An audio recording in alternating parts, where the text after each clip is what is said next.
Ya silakan, mau beragama silakan, jangan ngeband. Ya kan, pisah-pisahkan semua hal duniawi dan hal surgawi. Ya kan, kalau memang mau surgawi, silakan mengikuti jalan surgawi. Biarkan duniawi dijalani sama orang duniawi. Simpel aku sih begitu. Kalau emang sudah musik itu adalah haram, silakan, itu pemikirannya dia. Ya kan? Karena bisa aja semua hal di dunia dia adalah haram. Ya. Iman aku juga nggak begitu kuat ya. Bisa dibilang nggak kuat pun iman. Gue rasa juga di permusikan band ini nggak ada iman sama sekali.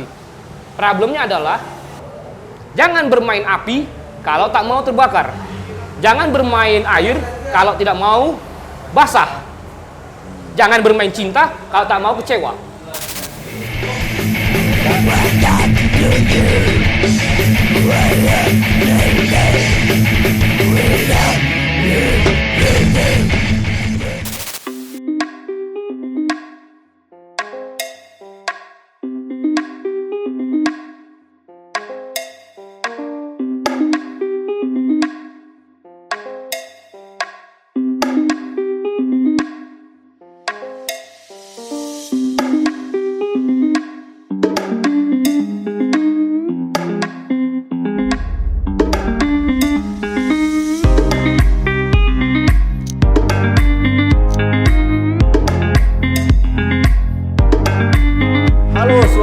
Bersama Joy Bangun di sini dalam acara Cakap-Cakap di channel Aronat. Dan kita sekali ini akan cakap-cakap dengan tokoh band, tokoh supporter bola Kota Medan dengan nama panggung Bang Roy Romero atau lengkapnya Bang Roy Romero Muntis. Selamat jumpa Bang. Selamat jumpa. Oke Bang. Salam metal dulu kan. Oke Bang. Aku lihat pengalaman Abang ini cukup menarik Bang. Kita bicara tentang band dulu. Abang mengawali band ini dari mana, Bang? Emosi Bangsa itu aku pendirinya sekaligus vokalis sekaligus yang maintenance band dari tahun 98. Dan itu dimulai waktu Abang SMA atau kuliah atau namanya Emosi Bangsa itu sekitar 98. Sebelumnya sudah ngeband lama dari 90-an waktu masih zaman-zaman sekolah. Tapi akhirnya untuk jadwal panggung pertama itu di tahun 98, Emosi Bangsa itu diambil karena di tahun 98 itu banyak kerusuhan di Indonesia, kasus moneter. Dan aliran band Abang ini apa? Alirannya kebetulan kalau sekarang digenrikan metalcore. Kalau dulu kita bikinnya itu musik yang terpengaruh musik hardcore dan musik metal. Dulu belum internet belum seperti sekarang. Jadi kita bikin aja seperti insting aja mainin musik hardcore dengan nuansa distorsi metal. Ternyata belakangan tahun kita tahu itu nama genrenya adalah metalcore. Dan apakah hanya satu grup band saja bergabung atau ada bentuk grup band lain, Bang? Sejauh ini masih konsisten di satu band. Di satu band. Sampai sekarang masih hidup? Sekarang. Dan Abang pegang apa? Pegang mic. Mic. Jadi vokalis ya? Jadi vokal. Itu membawakan lagu-lagu barat atau ada lagu ciptaan sendiri atau lagu Indonesia, Bang? Lagu ciptaan sendiri, bikinan band sendiri. Dari dulu sudah begitu. Ada lagu yang mungkin viral atau apa? Jadi ada lagu, misalnya kita punya judulnya The Ceremonial of Oath. Itu rilis tahun 2006. Kemudian ada lagu Sometimes. Sometimes itu hits di radio-radio tahun 2001. Ada lagi lagu kita Menghitami Surga. Ya. Terus kemudian ada lagu juga Kita Semua Akan ke Neraka. Iya, kita semua akan ke neraka kecuali ada kecualinya. Kecuali? Nah, itu penggantungan bahasa. Kecuali balik ke orang-orang karena surga itu adalah perspektif pribadi. Jadi pemahaman surga tidak pemahaman soal melulu soal kehidupan berikutnya. Bisa juga kehidupan di dunia. Dan dulu menciptakan lagu ini apakah udah dibuat album atau masih single ya? Single yang akhirnya kemudian dikumpulin dijadikan satu album yang dirilis sama salah satu produsen rokok besar di Indonesia. Manggung di mana aja dulu, Bang? Wah, kita udah manggung di mana-mana. Kalau di Medan ini hampir semua. Beruntunglah kita yang lahir yang ngeband di era 90-an dan 2000-an. Kenapa? semua kampus besar itu sudah pernah dipanggungin oleh Emosi Bangsa. Mungkin kalau sekarang, band-band sekarang itu ada beberapa kampus yang sudah tidak bisa menggelar konser musiknya lagi. Termasuk kita pernah manggung di yang cukup ikonik di Medan itu untuk underground, itu di Jalan Listrik. Kita sudah manggung di sana, di gedung Tapian Jaya juga kita sudah, di Taman Budaya sudah. Hampir semua sudah, termasuk event Soundrenalin. Soundrenalin sebagai band metal pertama di Indonesia yang manggung di panggung utama. Oh iya. Band metal pertama Indonesia. Soundrenalin di Medan. Di Polonia bukan dulu. Iya. Di Polonia. Di Polonia. Di Polonia. Dan iya. apakah selain di Medan pernah manggung juga di luar Medan, Bang? Atau di daerah-daerah di sekitar Sumatera Utara? Untuk membawa band agak sulit ya. Manggung karena kita harus menghidupin transportasi sama yang lain. Tapi secara pribadi aku sendiri berapa kali manggung di luar Medan. Di Jakarta, di beberapa tempat lainnya ada berapa kali. Selain band Abang, di masa itu apakah ada band-band lain? Maksudnya bandnya sealiran ya? Iya. Di saat itu ada beberapa band yang satu genre. Kebetulan tapi Emosi Bangsa yang paling di Medan ya. Yang paling cukup dikenal waktu itu ya. Karena masih sedikit pengusung genre metalcore. Tapi kompetisi band jauh lebih berat ketika itu daripada sekarang. Lebih banyak band berkualitas di tahun era 2000-an daripada yang sekarang yang banyak, karena sekarang udah kebanyakan sistem plugin ya? Ya, sistem plugin, jadi udah lebih memudahkan. Tapi aksi panggung mungkin tidak seperti tidak seperti albumnya gitu loh, tidak seperti lagunya gitu. Dan ketika itu apakah band ini diapresiasi masyarakat? Apalagi aliran Abang kan agak sedikit keras ya, hardcore ya. Apakah diapresiasi masyarakat atau biasanya ada orang yang sor-sor sendiri aja dia? Waktu itu musik metalnya cukup booming. Radio banyak yang menyiarkan musik metal. Media-media banyak yang memberitakan, termasuk media mainstream. Secara apresiasi, orang hampir kebanyakan tahu apa itu Emosi Bangsa. Kalau penyuka musik rock, minimalnya rock ya. Kalau di luar dari itu lagi ya kurang tahu ya, karena musik kan luas ya.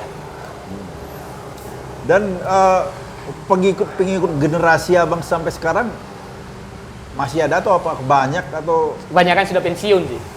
Pensiun pengikut pensiun dengar musik metal. Ada yang konsentrasi di agama, ada yang memang sudah meninggal. Maksudnya konsentrasi di agama? Hijrah. Oh, Hijrah. Oke. Dan ada yang sudah meninggal. Tapi ada satu momen khusus, Bung Joy. Waktu Emosi Bangsa manggung di Soundrenalin. Kebetulan waktu itu Emosi Bangsa belum lama ngerilis single cover White Lion, When the Children Cry. Oke. Yang lucunya di bawah panggung waktu itu kita mainkan di panggung, ditonton langsung sama personil White Lion di atas panggung. Terus apresiasi mereka? Mereka down. Kenapa? Karena versinya lebih berat.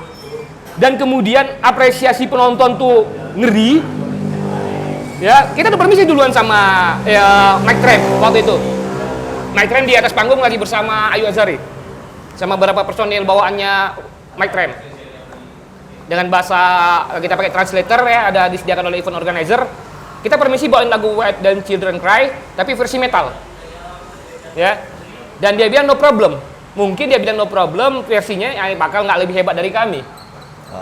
Ternyata Medan itu memang keras dan memang menginginkan musik yang keras.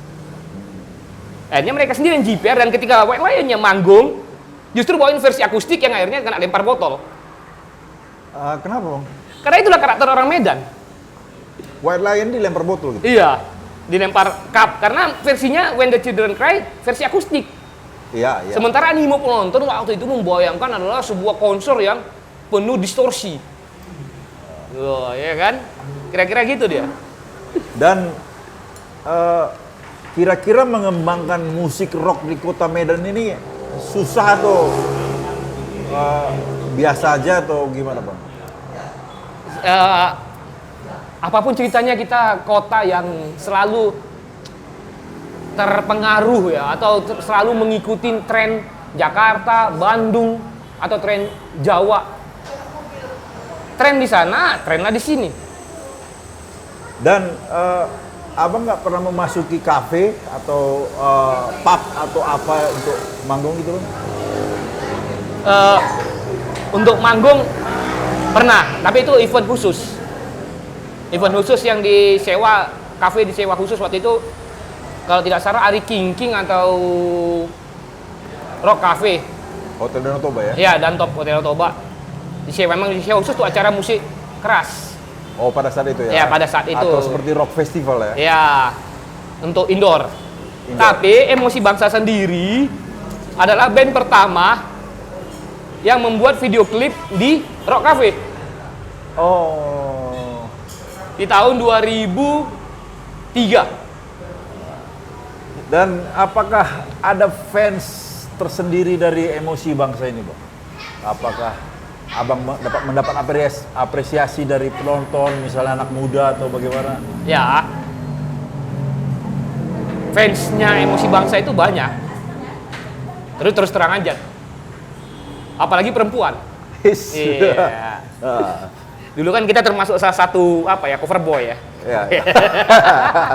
Menarik ini, menarik. Iya. Tapi itu cerita 20 tahun lalu. Mungkin umurnya fans ini 19-20. Tapi kalau kita masih tetap komunikasi sampai sekarang, itu umurnya udah 40-30-an. Iya. Jadi bahaya sendiri di kehidupan sekarang. Harus kontrol diri. Harus kontrol, apalagi dulu masih bebas. Ya. Ya, apalagi udah berkeluarga ya. Iya. Ini problem-problemnya gitu loh. Jadi pengikut maksudnya generasi muda yang mengikuti dengan aliran abang ini apakah masih ada atau masih ada? Mungkin menjadi panutan sekarang ya? Ya, masih ada.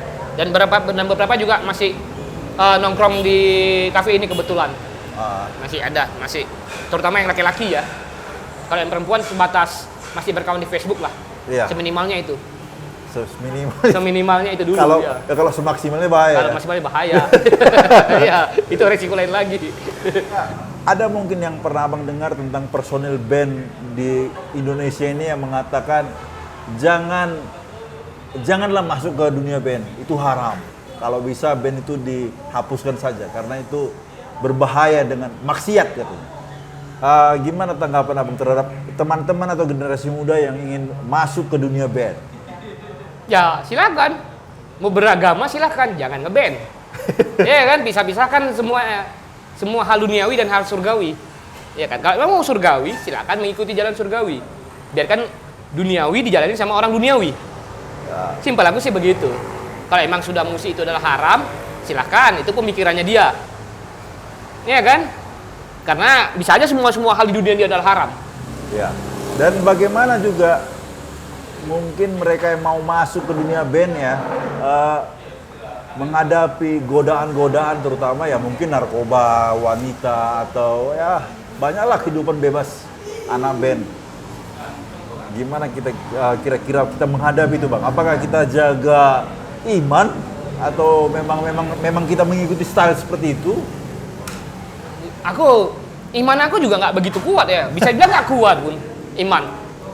Gue rasa juga di permusikan band ini nggak ada iman sama sekali. Problemnya adalah yang kita takutkan kehidupan kita ke depannya gimana? Secara horizontal, tidak secara vertikal. Artinya kalau aku misalnya narkoba sekarang ini, kira-kira kapan aku akan ditangkap? Merusak nggak ke depannya untuk karir dan cita-cita? Kalau memang aku takut untuk ditangkap, bagus jangan coba. Jangan bermain api kalau tak mau terbakar. Jangan bermain air kalau tidak mau basah. Jangan bermain cinta kalau tak mau kecewa. Sekarang kita membahas tentang aktivis abang sebagai supporter bola atau aktivis bola. Aku dengar kan abang pernah aktif di Kampak, bahkan menjadi ketua. Kira-kira ini kita membahas PSMS dulu sebelum ke internasional, Bang. Ini waktu abang mendapat berpengalaman menjadi ketua Kampak, apa yang abang dapat dari pengalaman menjadi ketua asosiasi supporter bola ini, Bang? Kebetulan ketika Emosi Bangsa waktu itu lagi hits, aku juga gabung di persupporteran sepak bola. Ya. Karena memang suka sekali sama PSMS Medan.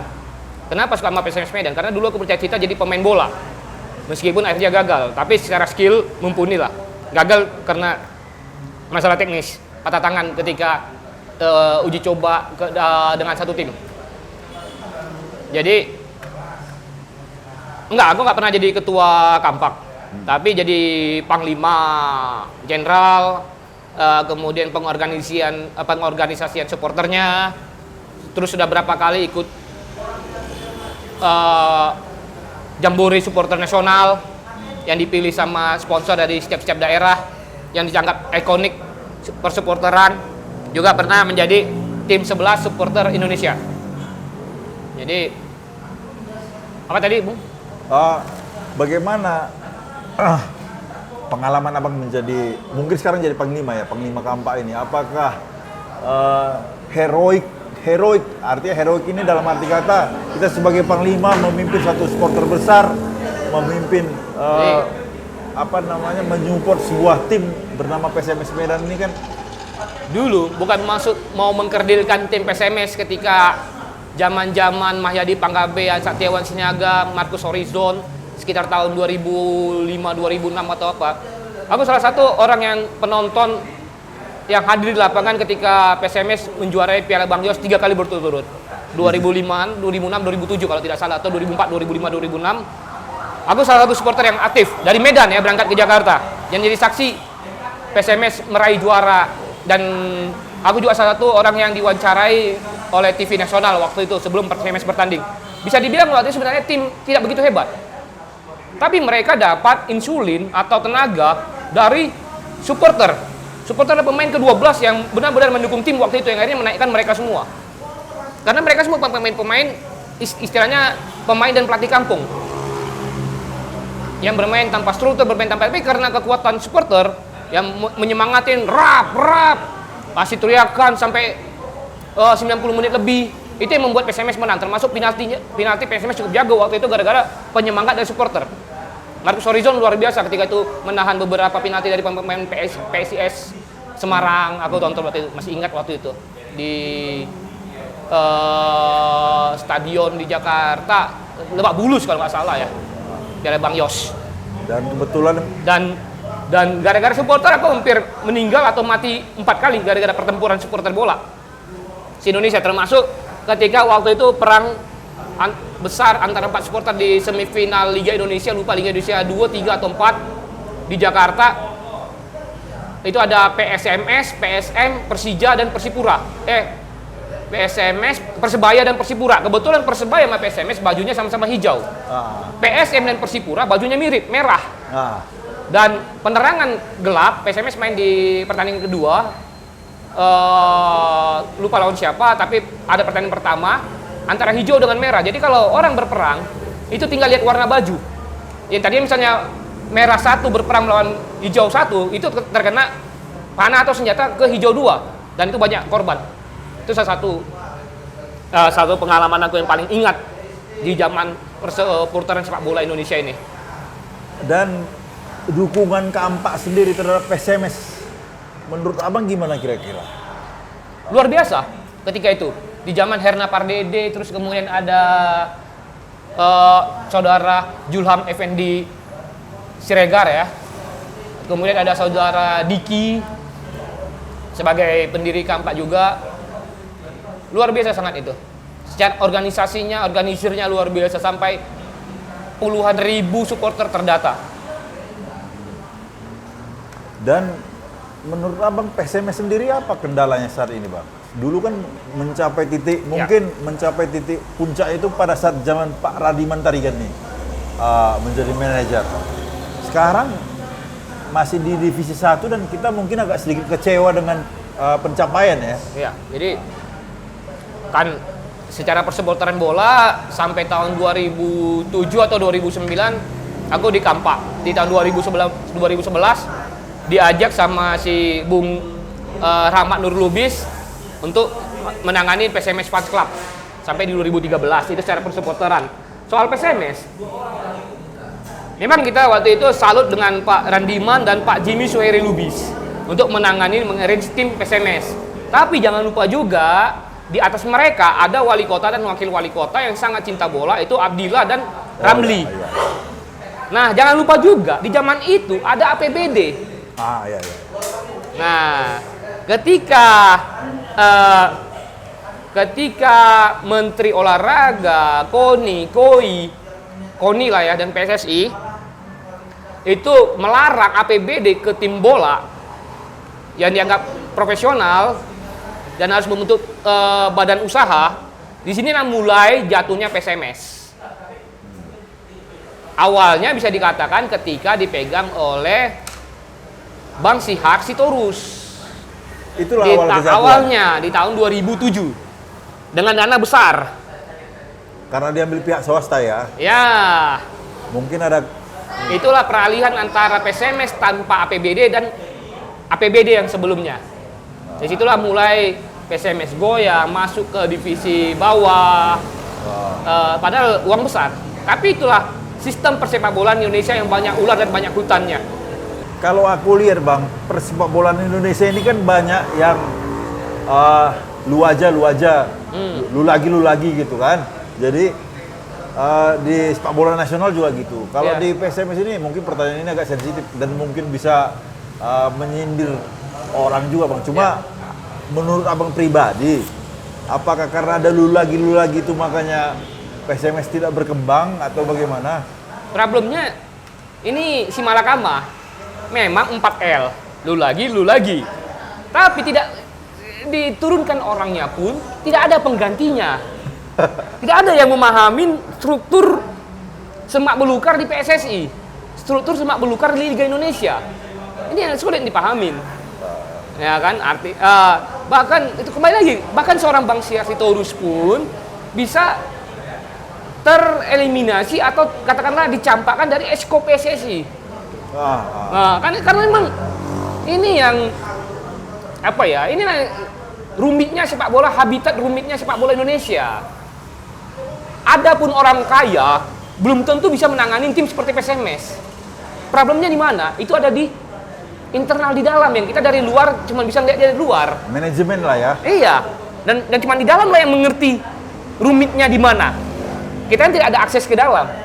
Oh iya. Ya kan, kita tidak bisa melihat situasi latihan PSMS macam mana sehari-harinya, ya kan? Rapatnya macam mana? Apakah gaji dibayar atau Apakah tidak? gaji dibayar atau tidak, ya kan? Kita tidak sampai kita lihat pembukuannya, kita nggak ada akses ke situ. Kita cuma melihat dari luar itu aja. Tapi kita di dalam banyak yang tercampak kok, banyak yang ampun-ampun. Dan harapan Abang mungkin dengan PSMS saat ini apa Bang? Kan divisi 1 nih. Ya. Dan belum berlanjut gara-gara ada Covid. Hmm. Harapan Abang kira-kira apa ini dengan PSMS ini? Dulu waktu aku mungkin 2 tahun lalu ya, naik ke divisi utama, aku senang. Ya. Senang. Mungkin akan bertahan, tapi yang habis itu degradasi. PSMS ini uniknya gini, ketika timnya lagi kuat, banyak yang seakan-akan sudah memberi andil, termasuk politikus, termasuk kadis-kadis segala macam, ya kan? Dan orang-orang yang mau tampil. Tapi ketika PSMS jatuh, tidak ada. Nah, kalau sekasar-kasarnya, kalaupun sulit menaikkan kembali PSMS ke atas, biarkan jatuh ke bawah. Karena ini akan mengeliminasi orang-orang siapa yang sebenarnya cinta dengan PSMS. Kita sekarang bicara tim favorit Bang. Ya. Abang mungkin punya tim favorit. Pertama klub dulu lah, klub ya. Ini enak nih kalau bicara tim favorit. Pasti kalau kita supporter fanatisme tinggi kan pasti. Iya, punya klub luar ya. Ya klub luar. Apalagi penggemar bola yang fanatik. Abang kira-kira klub bola Abang yang fanatik apa gitu? Jadi dari dulu aku ini pecinta Belanda. Tim nasional. Awalnya gitu dulu, Belanda, tim nasional Belanda. Mau Belanda mau menjajah Indonesia, apapun ceritanya, aku suka Belanda. Karena apa? Ada Ruud Gullit. Zaman Ruud Gullit lah mulai. Zaman Ruud Gullit. Jadi karena Ruud Gullit main di mana, itu aku ikutin. Namanya juga masih SD ya. Ya kita masih bermain bola, masih mengikutin, masih mencari patron. Siapa ini? Ya. Aku mengikuti cara main Ruud Gullit sampai cara mencetak gol dia wow, selebrasinya aku ikutin setiap bertanding. Termasuk ketika aku jadi pemain bayaran juga cetak gol ya begitu. Sampai posisinya di mana aku ikutin dia di mana. Ruud Gullit. Ketika Ruud Gullit masuk AC Milan, dari tahun 86 aku sudah suka sama AC Milan. Sampai sekarang? Sampai sekarang masih suka sama AC Milan. Bedanya, kalau sekarang tidak sesuka, tidak sefanatik ketika aku menyukai Chelsea. Jadi 86 aku suka Milan sampai sekarang. Dari tahun 96 aku sudah suka Chelsea ketika Ruud Gullit gabung di Chelsea. Oh iya. Dengan pelatihnya waktu itu Glenn Hoddle. Ya. Glenn Hoddle pemiliknya waktu itu Ken Bates. Jadi sampai sekarang bedanya Chelsea lebih sering aku tonton. Kenapa? Sepak bola Inggris lebih fight daripada sepak bola Italia. Ya, kalau sepak bola di Italia kan kebetulan aku penggemar Inter Milan, Bang. Jadi lebih defensif ya. Iya. Gaya Italia ini pemain. lebih bermain, ada pemain-pemain liberonya ada. Sementara Inggris kan lebih banyak main dengan key and rush, itu Inggrisnya. Belum lagi Belanda dengan total football. Datangnya pemain Belanda ini membuat atmosfer Liga Inggris bertambah lagi. Masuk lagi pemain Spanyol, ada Tiki Taka, Barcelona, pemain Barcelona masuk ke klub-klub Inggris. Ini membuat lagi atmosfer lagi. Masuk lagi pemain-pemain Afrika yang dari Prancis dengan notabene lebih bertenaga, lebih istilahnya lebih badak lah ya, lebih tahan banting, membuat lebih banyak fight daripada Liga Italia yang tiba-tiba di depan, bola bisa balik ke belakang lagi untuk bongkar ulang penyerangan. Itu secara makanya aku lebih mengikuti Chelsea daripada AC Milan belakangan ini. Di tahun 2006 aku terdaftarlah di Milanisti Cirebon. Kok Cirebon, Bang? Karena kebetulan waktu itu aku tinggal di Cirebon. Oh. Nah, lagi ada urusan di Cirebon waktu itu. 2006 atau 2007 gitu. Ya setiap nobar Milan pasti nobar dengan Milanisti. Kemudian di tahun berapa aku bergabunglah di Chelsea Indonesia. Di era 2016 atau 2017 gitu. Dengan Chelsea Indonesia. Tapi aku agak sedikit was-was dengan Chelsea, Bang. Kenapa bilang? Karena dia mau membeli striker kami, Romelu Lukaku, dengan harga 1,7 triliun. Cuma ya kemarin ditolak Inter, jadi ya oke lah, nggak masalah. Nggak masalah. Lukaku kan pemain buangan Chelsea kan? Ya, gagal di Chelsea, masuk di Inter, tapi sukses, mau dibeli Chelsea lagi. Tidak ada sejarah yang baik antara Chelsea dengan Inter. Yang ada adalah sejarah baik antara Chelsea dengan Milan. Oh. Ya, jadi aku pikir itu cuma gimmick apa aja, dan Chelsea juga nggak sampai panik buying ngeluarin 1 triliunan. Ya. Nah, aku rasa Jadi- gimmick media aja itu. Jadi kemarin Chelsea juara Liga Champions, euforianya senang ya, Bang? Enggak. Hah? Aku setiap Chelsea juara Liga Champions biasa aja. Karena emang sudah biasa juara. Itu euforia berlebihan karena emang apa? Karena emang nggak biasa juara. Itu. Sama dengan kemarin bulu tangkis main. Ketika Cristiano Poli kan main tuh, ada banyak orang euforianya ngeri. Sampai bikin foto. Oh, foto-foto. Orang-orang Ya kalau aku sudah menyiapkan diri, ini bakal udah pasti juara. Jadi ketika juara pun ya udah fine. Itu emang udah jatahnya Indonesia. Tidak sampai excited loh, luar biasa. Ya emang itu bulu tangkis adalah Indonesia. Kalau kalah baru euforia adalah sedih. Nah, tapi kalau menang ya namanya udah biasa menang. Nah. Kira-kira begitu. Nah, sekarang kita bicara tentang aktivis Sabang sebagai yang bergiat di bidang sablon, Bang. Ya. Ya kan? Kapan Abang mulai dengan kegiatan sablon? Kebetulan dulu kan kita di dunia musik indie underground ini kan diajarin yang namanya DIY. DIY itu do it yourself. Dan banyak sekali kaos-kaos band luar yang harganya mahal. Dan kita punya beberapa artwork. Dan band juga harus melakukan artwork. Mau nggak mau, kita belajar sablon sendiri. Agar kita bisa mencetak sendiri. Dengan desain kita sendiri gitu kan, dengan karya kita sendiri. Itu sekitar tahun 2004 aku mulai belajar sablon sampai ke Jakarta, gabung-gabung di kultur-kultur urban streetnya Jakarta. gabung-gabung di komunitas-komunitas cutting edge di Jakarta, termasuk dengan kawan-kawan dari Taring Babi, itu marginal, anak-anak marginal, termasuk kawan-kawan dari Meruya di Jakarta, di Bandung, Jogja, gitu. Aku pelajari sistem sablon dan akhirnya 2006 buka sablon sendiri di Medan. Itu yang namanya tarung warna. Tarung warna itu artinya aku nggak mau naikin sablon itu yang teknik standar. Misalnya kita main dengan banyak warna, naikin merah, biru, kuning, orange. Enggak, kita main sistem dengan teknik separasi dulu. Dulu masih jarang ya, hampir nggak ada. Separasi itu artinya gini loh. Warna merah kita naikkan, kemudian kita naikkan warna kuning, itu bisa berubah menjadi warna orange dan warna coklat di kaos. Ya.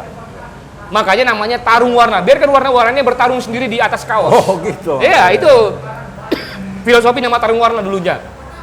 Kalau sekarang udah sesuai dengan perkembangan zaman, udah ada YouTube, akses semakin mudah, itu udah menjadi hal yang biasa sekarang ini, sablon separasi. Tapi kalau dulu sangat jarang sekali itu.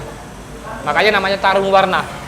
Jadi warna-warna itu dibiarkan berkelahi di kaos dengan warna primer seperti cyan, magenta, yellow, black atau red, green, blue, dibiarkan bertarung di kaos. Itu menjadikan puluhan, ratusan warna-warna baru. Kalau aktivitas sablon ini ada Instagramnya bang atau? Ada.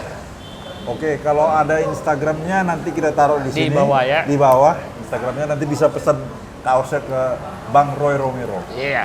Nah, aku lihat abang juga beraktivitas dalam mencetak kaos Batak. Iya. Nah, jadi kaos Batak ini awalnya dari mana bang? Awalnya bisa dibilang kita pemain pertama kaos kultur. Kaos kultur ya. Tapi dengan menyampaikan pesan-pesan yang tidak kasar, yang memang budaya ya. Jadi artinya karena ada beberapa kawan, termasuk kawan antropolog, kawan-kawan seniman, budayawan, kita punya budaya Batak katakanlah misalnya. Tapi kita pengen, karena kekecewaan setiap kita pergi ke Danau Toba atau ke Parapat khususnya, merchandise-nya itu aja. 10 tahun lalu begitu, 20 tahun lalu begitu, mungkin 10 tahun kemudian juga akan begitu. Tidak ada yang benar-benar anak muda atau yang benar-benar orang bangga memakainya gitu loh, atau untuk jadikan souvenir. Itu tujuan aku untuk kaos Batak Doau, namanya kaos Batak Doau. Dan akhirnya kita rilis beberapa rilisan termasuk bendera Singamangaraja, stempel perangnya, semua desain kaos Batak Doau ini keluar itu setelah berkomunikasi atau setelah minta petunjuk dengan antropolog, dengan seniman, budayawan yang paham. Jadi setiap kaos itu kita punya ceritanya sendiri, budayanya sendiri. Dan ini sudah ikut pameran di beberapa tempat di Indonesia, termasuk ke Bali, ke Bandung, Jakarta, Bandung standar lah ya. Ke Bali, Surabaya sudah pernah. Termasuk diikutkan pameran ke luar negeri dan jauh sebelum pandemi kita sudah mengekspor ke luar negeri sebenarnya karena SNI. Ini kaos Batak ini ada juga Instagramnya bang? Iya, kaos Batak Doau Instagramnya. Oke, Nanti dicatat juga. Dilihat di sini. Iya. Dan tentang apresiasi terhadap kaos Batak ini tinggi bang? Tinggi. Kenapa? Tinggi. Satu, pasarnya adalah orang yang pengen membeli souvenir. Kedua adalah kolektor, sekalipun dia bukan orang Batak.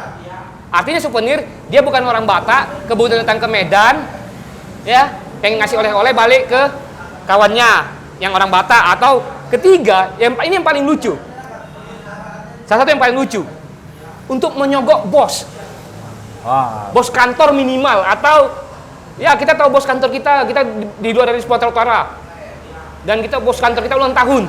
Dan kita pengen dekat sama bos. Ada beberapa yang belanja secara online untuk dihadiahkan ke bosnya.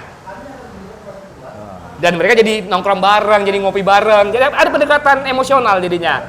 Nah, yang keempat ya untuk koleksi. Dan kemudian yang paling penting adalah pride. Pride ketika kita pameran di luar kota Sumatera Utara, di luar daerah Sumatera Utara, katakanlah di Jakarta, Bandung atau Surabaya kita pameran, orang Batak itu pasti akan membeli. Pride, mereka bangga sampai foto-foto segala macam. Itu. Makanya namanya adalah Batak Doau. Aku Batak. Aku Batak ya. Iya, Batak Doau, aku Batak, dan mereka pride gitu loh. Sekalipun banyak orang tidak bisa berbahasa Batak, apalagi kalau sudah di luar dari wilayah Sumatera Utara. Tapi rasa pride sebagai orang Batak tetap ada. biasanya yang paling pride itu memang orang-orang di luar Sumatera Utara daripada orang Sumatera Utara yang udah biasa. Iya, itu memang itu sudah apa? Sudah pakem di mana-mana itu. Iya. Terus sekarang kita kan lagi ngobrol di kafe nih Bang. Ini kan kafe Abang juga nih Tarung Warna. Iya. Banyak aktivitasnya ya. Iya. Band, Supporter bola. Iya. Sablon, Iya. terakhir kafe. Besok jadi gubernur, wali kota. Tapi aku dengar Abang dulu caleg juga ya dari Partai Solidaritas Indonesia, Pak. Iya. Atau PSI. Ini sama-sama caleg nih. Iya, sama PSI. Satu partai. Beda dapil, sama-sama kota Medan, ya kan? Ini kan Abang seniman. Kenapa tiba-tiba Abang berpikir masuk partai, menjadi caleg, sementara seniman ini kan biasanya agak apa ya? Agak ribet pikiran. Ya agak ruwet, maksudnya punya prinsip sendiri. Tiba-tiba Abang masuk politik yang notabene di dalamnya banyak dengan Ular duluan. muslihat, ya kan? Tipu muslihat. Mungkin Abang bisa ceritakan kepada teman-teman kita. Jadi sebenarnya aku paling takut dengan kata seniman. Iya. Dan tidak pernah mau melabeli diri dengan seniman. Kenapa? Itu adalah sebuah profesi atau katakanlah sebuah gelar yang menurut aku cukup tinggi. Nah, ini terserah kan kawan lain mau nyebut diri dia seniman apa segala macam, tapi aku gak pernah menyebut diri seniman karena itu adalah hal yang sulit dimengerti. Iya. Terlalu absurd ya, absurd. Iya, absurd dan idealisnya sangat tinggi. Aku cuman jalanin hidup learn by doing, atau ya kehidupan untuk cemana lebih baik gitu. Kalau seniman kan berpikirnya adalah hari esok, ya. Nanti ada aja itu pokoknya, percaya pada semesta, pada alam ya. Itulah seniman. Tidak gampang, tidak mudah. Apalagi aku sudah melihat benar-benar orang-orang yang seniman. Wah, pusing gitu lihatnya. Aku sendiri pusing gitu loh. Ya nggak usah cari makan pasti dalam. Iya pasti dapat lah gitu. Pasti ada aja gitu. Ada jalan lah. Gusti Rahayu pasti apa gitu. Pusing asli. Kita nggak sampai apa ke situ gitu loh. Tapi kalau ada kawan-kawan lain mau nyebut diri dia seniman, biarpun karyanya belum ada ya terserah dia lah. Ya kan. Soalnya seniman bukan hanya berkarya. Pelabelan seniman. Kalau cuman berkarya itu apapun bisa, siapapun bisa. Tapi seniman ini adalah karyanya mau diakui tidak diakui pasar, dia keluarkan. Iya. What the hell, katanya kan. Aku seniman, kan ikutin cara aku. Idealis ya. Idealisnya tinggi. Dan aku sudah jumpa berapa orang kayak itu sampai seniman Gunung Merapi segala macam udah jumpa. Pusing lah kita asli. Wah, ngeri. Nah, pemikiranku waktu itu adalah kebetulan aku lebih banyak orang yang hidup di dunia aktivis. Ketika di tahun 90-an, akhir 90-an, awal 2000-an, aku banyak bergabung di seperti organisasi-organisasi Greenpeace. Organisasi-organisasi cutting edge atau organisasi-organisasi jalanan kayak Food Not Bombs. Ya, organisasi semacam water not tank. Artinya orang lebih pilih air daripada belanja tank. Ya kan? Food Not Bombs lebih milih ya belanja makanan daripada alat-alat perang. Aku banyak bergabung di dunia itu dulu. Internasional aktivis dan kalau belum ada Google, kalau Google belum memperbaharui versinya di tahun 2001 atau 2003 untuk semua database, sebelum tahun itu namaku tercatat di Google sebagai salah satu aktivis di AFRA, Anti-Fascist Resist Action. Internasional di AFRA, Anti-Fascist Resist Action internasional ya. Banyak bergabung situ. Jadi artinya pengen mendobrak sebuah kultur-kultur yang mengapakan mensejahterakan kelompok. Awalnya di situ dulu, sampai akhirnya berjumpa dengan PRD. PRD maksudnya Partai Rakyat Demokrat. Partai Demokratik. Berjumpa dengan orang seperti Andiana Pitupulu, Budiman Sujatmiko, aktivis-aktivis lain waktu itu termasuk aktivis-aktivis dari Forkot di Jakarta. Aku waktu itu kebetulan di Jakarta. Kami berapa kali rapat underground di kampus Jakarta, Mercubuana, Meruya, dan lain-lainnya. Termasuk penyalaan lilin atau rapat underground di artinya underground ini kita rapatnya rapat apa ya? Rapat sayap kiri lah. Ya, Saya bilang sayap kiri, ya. left wing. Kami waktu itu left wing di Tugu Proklamasi atau Tugu Pancasila, aku lupa kira itu. Dan terus terikut di Jakarta sampai akhirnya kemudian berapa tahun kemudian sebenarnya sebelum PSI Partai Solidaritas Indonesia itu aku sudah bergabung di partai lain. Oke. Di partai lain waktu itu. Berarti memang. Tapi emang ya masih garisnya Jokowi. Oke. Nah, ya kalau istilahnya partai wong cilik lah Ya, ketika partai, itu. ya.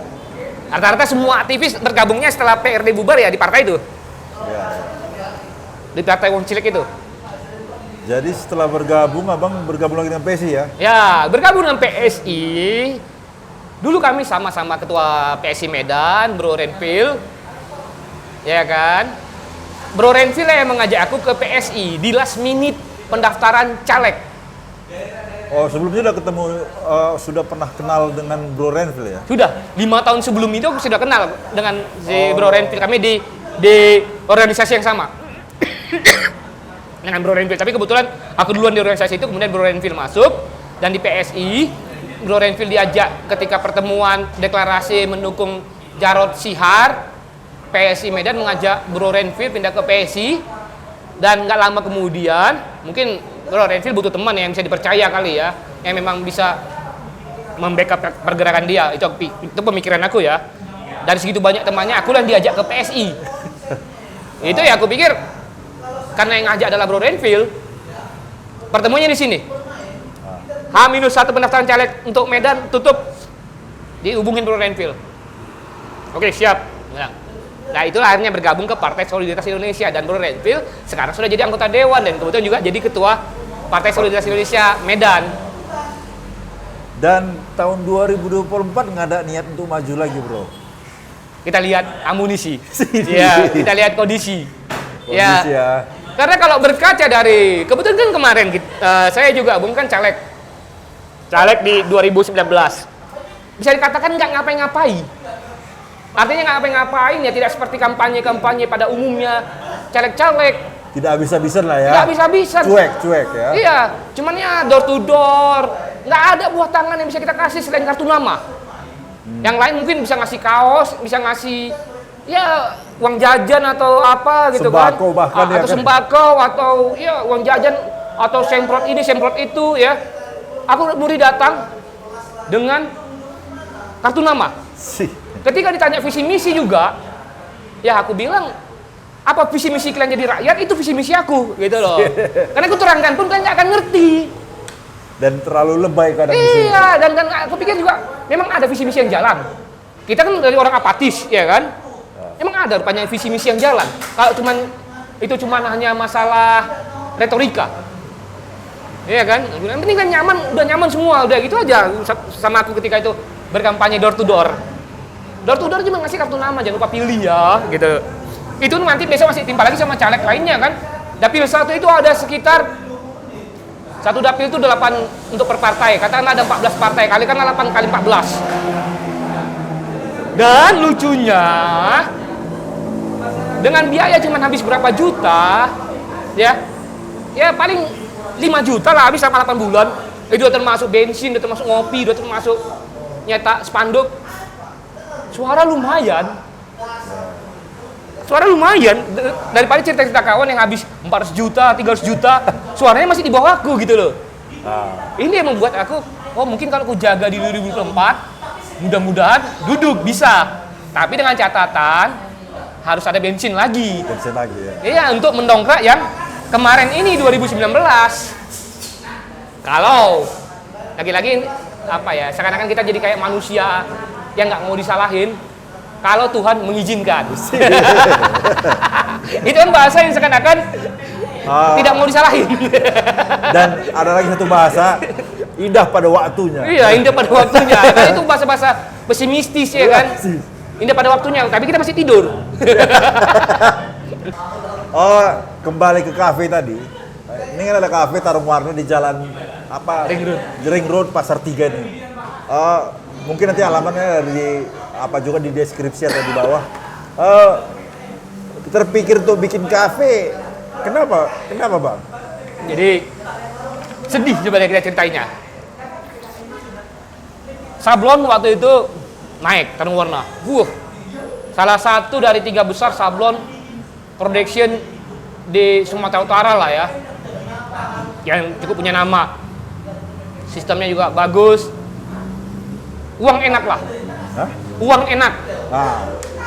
Ya, untuk pengusaha-pengusaha muda kan dapat sejuta 2 juta bersih udah enak gitu ya.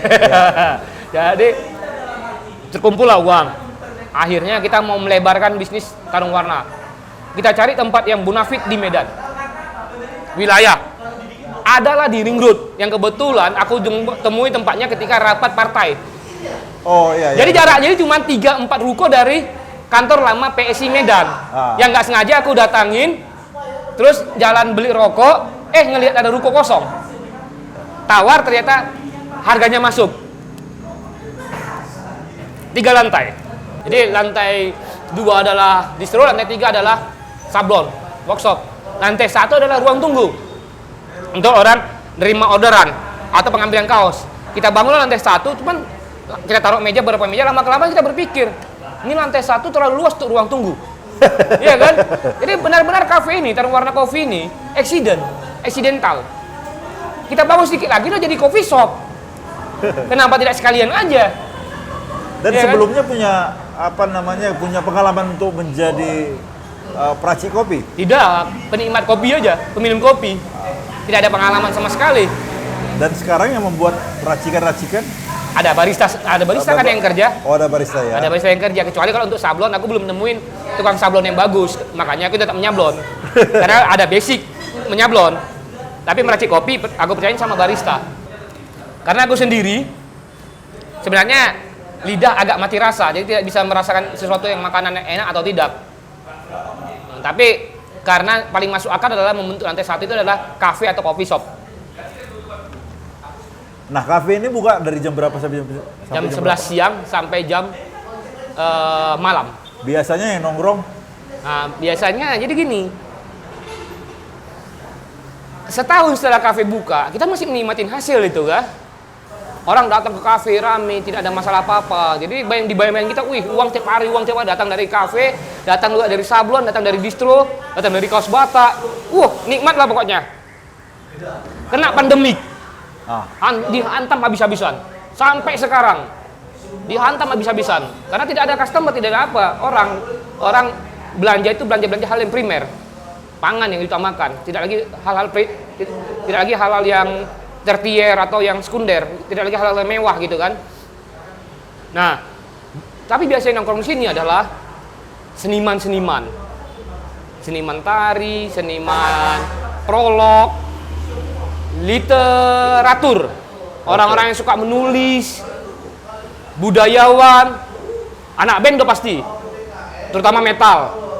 Dan penikmat musik rock sudah pasti, supporter bola, hampir semua di sini. Sebenarnya malah kita berpikir waktu itu sebelum pandemik melebarkan ruko, menambah kapasitas, saking beberapa tongkrongan, termasuk anak-anak motor, itu dulu sini. Itu yang sering nongkrong sini dulu. Setelah pandemi belum berakhir, apalagi PPKM ini, apalagi kayak aku ya. Cuman tamatan SMA lah bisa dibilang, tidak melalui proses manajemen, kampus, belajar secara apa, tidak, cuman learn by doing. Ketika hidup di jalanan dulu dan ketika hidup jauh dari Medan, belajarnya sih itu tempatkan di sini gitu loh. Jadi nggak tahu harus mau ngapain, cuman berdasarkan feeling, insting. Tapi kita percaya siapapun atau apapun usaha setelah melewati pandemik ini akan besar. Kenapa? Dia sudah ditempah secara keras. Yang kedua, sudah banyak pesaing yang mati. Kalau pesaing yang udah mati, otomatis pelanggan akan lari mencari tempat baru. Itu yang aku percaya. Kalau berhasil melewati pandemik, akan besar lagi usaha-usaha itu. Tapi ya sakitnya di kita ini, kita usaha menengah. Jadi kalau usaha kecil mungkin bisa dapat bantuan dari pemerintah. Usaha besar mungkin bisa dapat bantuan dari perbankan. Menengah mau ngapain? Iya. gigit jari. Jadi harus berpikir lagi keras lagi. Ini bukan bicara soal tentang iman atau apa. Ini bicara tentang soal kehidupan aja. Dan ujian ya. Dan ujian. Bukan karena iman kami kuat, kami bertahan atau tidak bunuh diri menghadapi keadaan, enggak. Cuman pengen hidup nyaman aja di kedepannya, maka tetap bertahan. Itu kepercayaan kami. Oke, terima kasih Bang Roy atas waktunya di acara cakap-cakap kita kali ini, dan terima kasih juga sudah berbagi pengalaman kepada teman-teman dan juga saya, dan semoga sukses ke depannya dalam kasih, segala aktivitasnya. Dan sekarang kita akhiri, salam cakap-cakap, salam kreativitas. Jangan lupa pilih 2024.